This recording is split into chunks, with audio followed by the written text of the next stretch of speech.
Hi viewers, welcome back to my channel.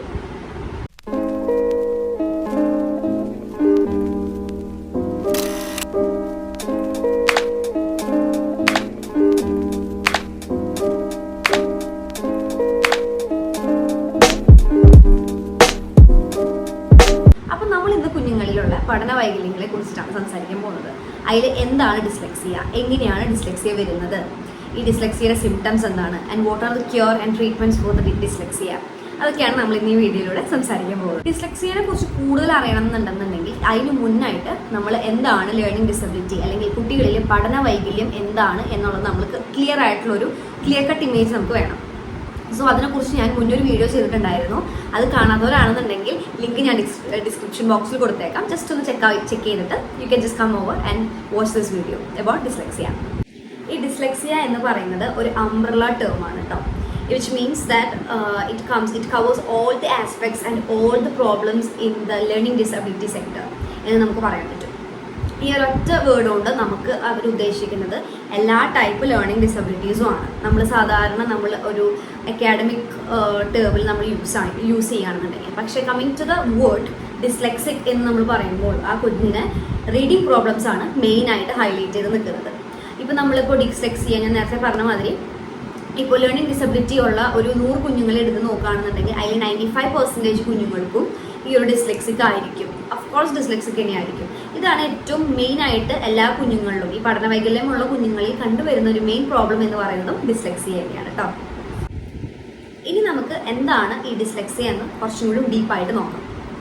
നമ്മുടെ ഈ അമ്മമാർ പറഞ്ഞു കേട്ടിട്ടുണ്ട്, എൻ്റെ കുഞ്ഞിന് വായിക്കാൻ ഭയങ്കര മടിയാണ്, അവനൊന്നും വായിക്കുന്നില്ല, വായിക്കുമ്പോൾ അവൻ വേറെ ഏതോ ലോകത്താണ്, ബുക്കിലുള്ളതൊന്നും അല്ല വായിക്കുന്നത്, വായിക്കാൻ തീരെ കിട്ടുന്നില്ല, കൂട്ടി വായിക്കാൻ പറ്റുന്നില്ല എന്നൊക്കെ ഒരുപാട് പാരൻസ് കംപ്ലൈൻറ്റ് പറഞ്ഞിട്ടുണ്ട്. അതിൻ്റെ റീസൺ പറയണത് എന്താണെന്ന് വെച്ചിട്ടുണ്ടെന്നുണ്ടെങ്കിൽ ആ കുഞ്ഞിന് മടിയാണ് അല്ലെങ്കിൽ അവന് കുറുമ്പാണ് ഈ ഒരു സംഭവം വായിക്കാനും എടുക്കാനും എഴുതാനും ഒക്കെ ആയിട്ട് ഭയങ്കര ബുദ്ധിമുട്ടാണെന്നാണ് പറയുന്നത്. പക്ഷേ ഒരിക്കലും പാരൻസ് ചിന്തിക്കുന്നില്ല, ഈ റിപ്പീറ്റഡ് ആയിട്ട് നമ്മൾ കുട്ടികൾക്ക് ഈ വായിക്കാൻ വേണ്ടി പറഞ്ഞു കൊടുത്തിട്ടും പഠിപ്പിച്ചു കൊടുത്തിട്ടും കുട്ടിക്ക് ആ ഒരു ഇൻപുട്ട്, നമ്മൾ ഉദ്ദേശിച്ച പോലെ ഒരു ഇൻപുട്ട് നമുക്ക് കുഞ്ഞുങ്ങളിൽ നിന്ന് കിട്ടുന്നില്ല.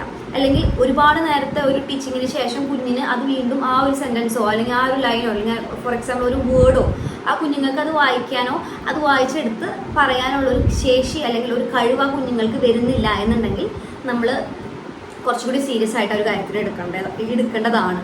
കാരണം ചെയ്യുന്നുണ്ടെങ്കിൽ നമുക്ക് ആ കുഞ്ഞ് ചിലപ്പോൾ ഡിസ്ലെക്സിക് ആയിരിക്കാം, അല്ലെങ്കിൽ വേറെ ഏതെങ്കിലും ലേണിംഗ് ഡിസബിലിറ്റി ഉള്ളൊരു കുഞ്ഞായിരിക്കാം. അപ്പം നമ്മളത് പാരൻസ് വളരെയധികം കുഞ്ഞുങ്ങളെ അനലൈസ് ചെയ്യണം. ഈ ഒരു കാര്യത്തിൽ കുഞ്ഞുങ്ങളുടെ ഈ ഒരു മൈൽ സ്റ്റോൺസ് ആ ഒരു ഏജ് ടൈമിൽ ആ ഒരു പീരീഡ് ഓഫ് ഏജിൽ നമ്മൾ കുഞ്ഞുങ്ങൾ പഠിക്കാൻ തുടങ്ങുമ്പോൾ വളരെയധികം നമ്മൾ കുഞ്ഞുങ്ങളെ ശ്രദ്ധിക്കണം. അവർക്ക് എന്തൊക്കെയാണ്, അവരുടെ പഠിക്കുന്ന കാര്യങ്ങൾ പ്രോപ്പറാണോ, അതോ കുഞ്ഞുങ്ങൾക്ക് എന്തെങ്കിലും പഠന വൈകല്യങ്ങളുണ്ടോ, അതിൻ്റെ കുഞ്ഞ് ബാക്കിലോട്ടാണോ എന്നുള്ളതൊക്കെ നമ്മൾ നോക്കണം. ചില കുഞ്ഞുങ്ങളിൽ മടി കൊണ്ടും ആവാം, കുറുമ്പ് കൊണ്ടും പഠിക്കാത്തവരുണ്ട് കേട്ടോ.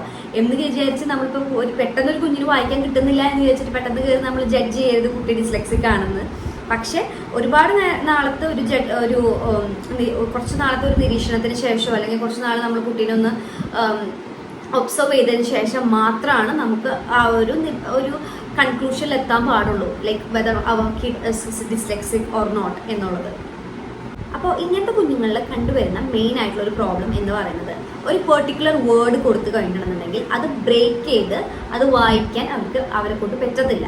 അതാണ് first and most important problem which is being scene in these kids. Okay, and next one എന്ന് പറയുന്നത് കുട്ടികൾ വായിക്കുന്നതിൻ്റെ ചില കുട്ടികൾക്ക് വായിക്കാൻ പറ്റും, വായിക്കുന്നതിൻ്റെ ഇടയിൽ അവർ വേർഡ് ഒമിറ്റ് ചെയ്യാൻ തുടങ്ങും.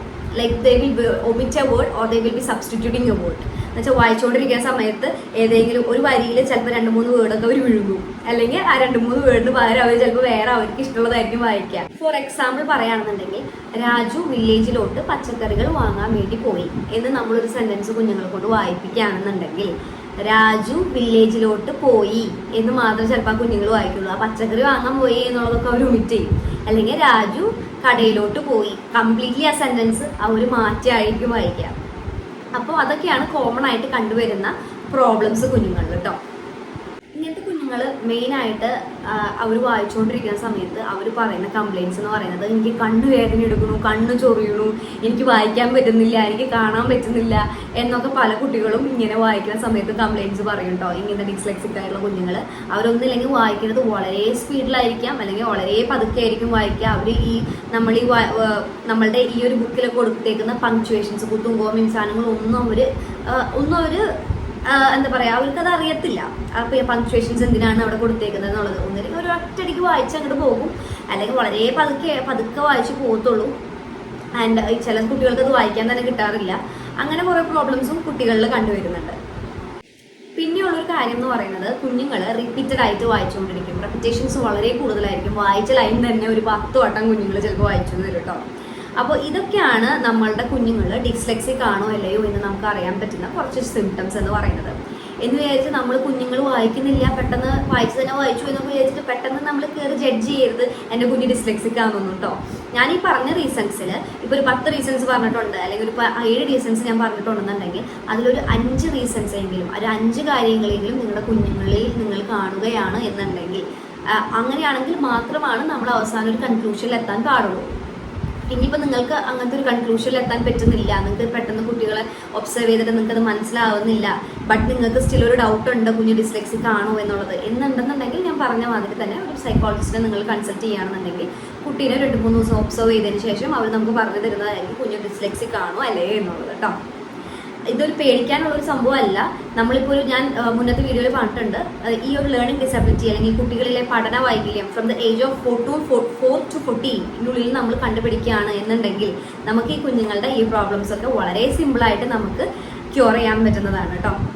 അതൊരു കംപ്ലീറ്റ് ക്യൂർ ഇല്ല, പക്ഷെ ഒരു ഔട്ട് ഓഫ് 100 നമുക്കൊരു 90% കുഞ്ഞുങ്ങളെ നമുക്ക് അക്കാഡമിക്കലി പിക്കപ്പ് ചെയ്തെടുക്കാൻ പറ്റുന്നതായിരിക്കും.